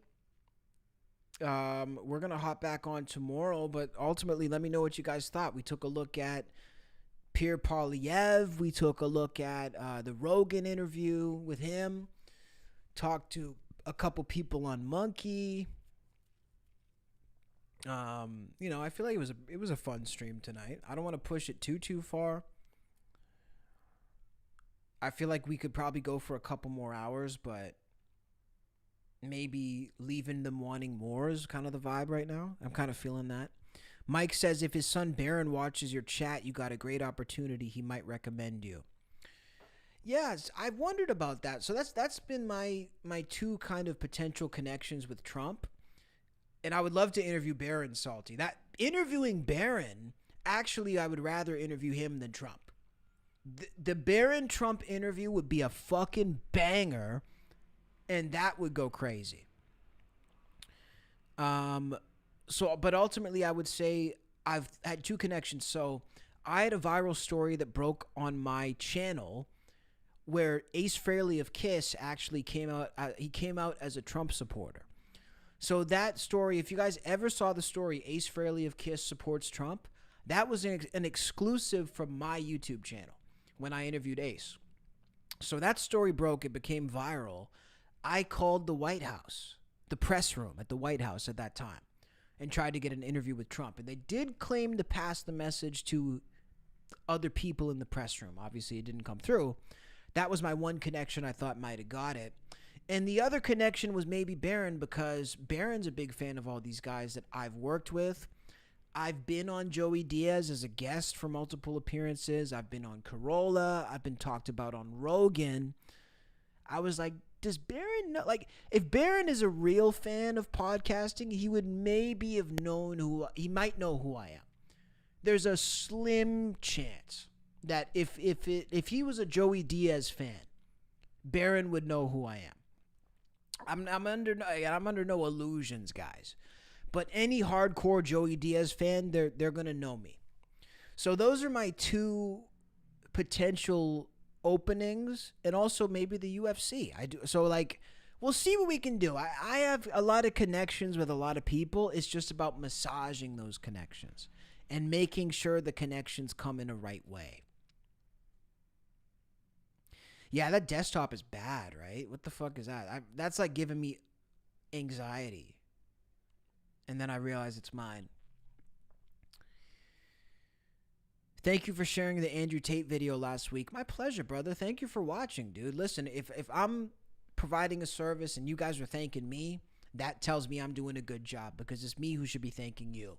Thank you guys for watching. Thank you guys for chatting with me. Thank you guys for sharing this, because without you guys, there is no product, there is no show, there is no me, there's nothing. Nothing going on for me without you guys. I'm a nobody. I'm a nothing without you. So thank you guys for being here. Thank you for having the conversation and taking your thoughts and putting them out there in the chat and going back and forth. That is what makes my day. When I talk with you guys, it makes my day. Just as much as hopefully I can make some of your days by watching my streams. So lots of fun stuff coming, more interviews, more lives. I feel like we're making good progress with these streams. We're massaging some of the new segments. We're figuring out the monkey interviews. We're figuring out the IRL streams. We're figuring out which direction to take with it. We're fine-tuning. We're adding elements. We're taking away elements. It's very exciting. It's very exciting. I'm thrilled about these shows. It's getting a lot of attention from people. People are starting to notice. You don't know if I dodged the question or if I just missed it, but how old am I? I'm 27. I did not dodge the question. But I wish I would lie about my age because I wish people thought I was younger. Well, people do think I'm younger. But I wish I would have never said my real age on the internet. I wish I could still pretend I'm like 22. Because, yeah, most of these streamers actually lie about their age, I found out. But I'm not going to lie. I'm 27. And also, you can track that. I've been doing this since I was 10. So I can't really... I'm not a liar either. But part of me wishes I could be like, yeah, I'm 23. I'm the hot news streamer. Thank you, Salty. I like your vibe, brother. Thank you, Mike, for being here. Thank you, Lois, Youth. Thank you all, man. I look forward to seeing you guys. We'll hop back on tomorrow.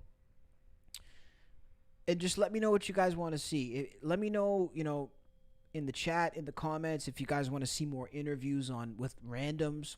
If you guys want to see more guest interviews, like where I actually pre-arrange it, we're going to be doing that too. Just let me know what you guys like. Let me know what you guys like, and I'm going to do what I'm going to do, but I'm always open to feedback. I'm always curious what you guys want to see. You're 39, Lois. You make it look good, Lois. I thought you were 29. Your kids are older than me. Oh my goodness. Well, there you go. Shout out to you. You guys are amazing, man. I love you guys so much. Have a phenomenal day. Hug your families.